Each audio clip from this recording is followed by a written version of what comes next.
Hi, this is Carlos Cousins, and the following literary analysis question is asking for words and context here, or a phrase. We're looking at lines 44 to 45. Let's go ahead and read that portion together and a sentence before and after. So this is, doesn't one always think? Let's begin with the sentence before. Why should I mind, Simon? She asks.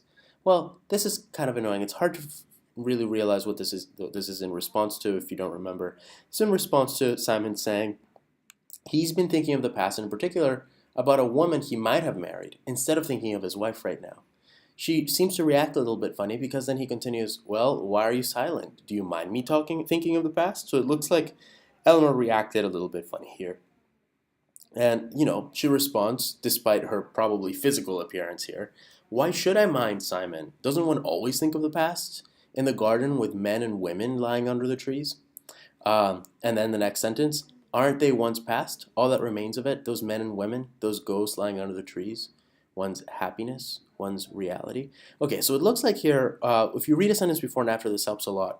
This seems to be a little bit of a challenge, where he's remembering another woman. She gets a little bit offended, which, warrants him making that comment before she responds that she's actually not offended, right, supposedly.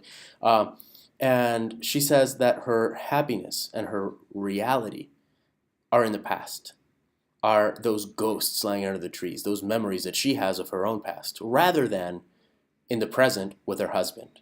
So she's being really witty here. Oh, you don't really like being with me? You know what? I don't really like being with you either. So it looks like there's this sort of like altercation here going on. Let's go ahead and figure out which of these really, I guess, hones in on that.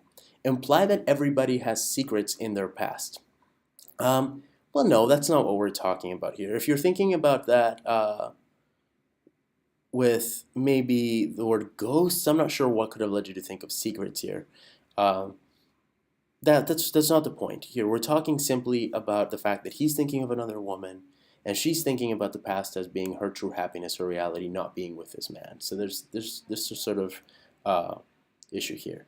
Suggests that it's only normal to hide some recollections. Well, no. If Simon is sharing about a woman that he could have married in the past, and then she's like, "Why should I mind?" It doesn't seem like she wants them hidden, or that it's normal for them to be hidden. It's normal for him to say it, or she would mind otherwise. So we can go ahead and get rid of that. Contextualize the normalcy of the main character's feelings. Um, yeah. So this seems a little bit better. So we are thinking that the feelings that each of the characters has here has is normal because of some context that they exist in. It looks like they're both sort of unhappy with the relationship. We find that out here. It's why they feel the way they do, why Simon has been thinking the way that he has been thinking about Lily and feeling those emotions while they're walking through the park together. A bit of a tough one, but that looks like a good answer. Let's see if we find something better. Challenge the indulgence of lamenting the past in this setting. Well, a couple things here. So they're not lamenting the past, especially not Eleanor. She says that there's happiness in the past. It's her true reality here. So she's not lamenting it. There's something positive there. And there may be an indulgence in it, but it's not the indulgence of lamenting necessarily. Um, and then the challenge of it on top of it all would mean that we are saying that it is bad then to indulge in lamenting the past. But she's saying, why should I mind? It's not a big deal. So this one is definitely wrong for those reasons. So that looks like answer choice C then is the right answer. I hope that helped with this problem, and happy prepping.